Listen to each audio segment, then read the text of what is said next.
The Return of the Lost Son. Chapter 7. A New Beginning, Hard Earned. I set our bags aside, picked up the scattered broom, tied its loose bristles together, and began to clean. Dust rose into the air as I swept, but I didn't stop.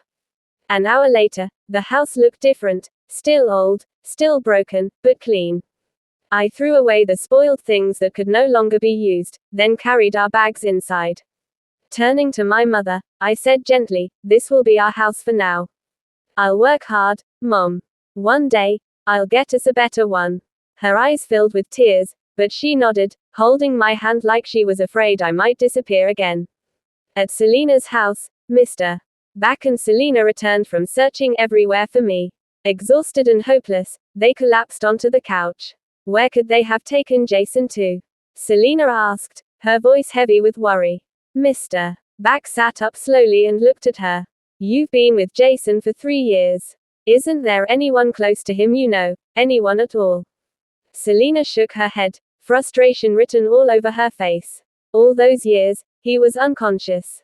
How would I know anything about his life?" Silence filled the room. The next morning, I woke up before sunrise. Without wasting time, I rushed to a man I used to work with at a construction site.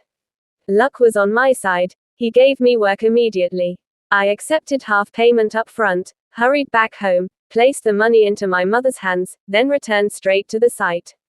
I worked there for 3 months. Every day, I gave it my all.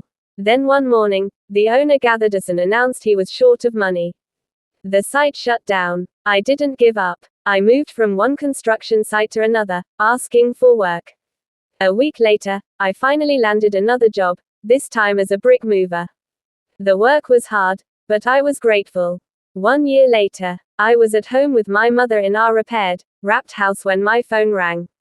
I answered quickly. "Jason," my foreman said, "there are 1,000 bricks that need to be moved to the 2nd floor. House number 12A. Can you do it?" "Yes," I replied without hesitation. The money was transferred immediately.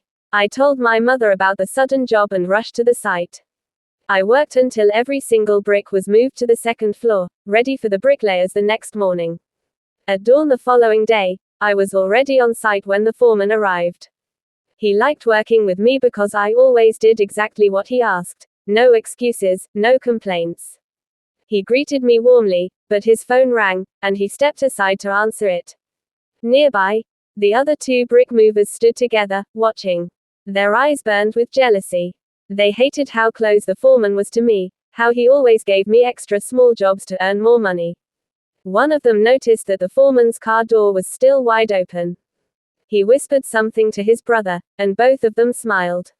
I noticed none of it. A few minutes later, the foreman returned. "Jason, check inside my car. There's a bag there. Take it up to the 2nd floor for me." I hurried to the car. The bag was slightly open, but I didn't think much of it. I closed it and carried it upstairs. After placing it down, I turned to leave.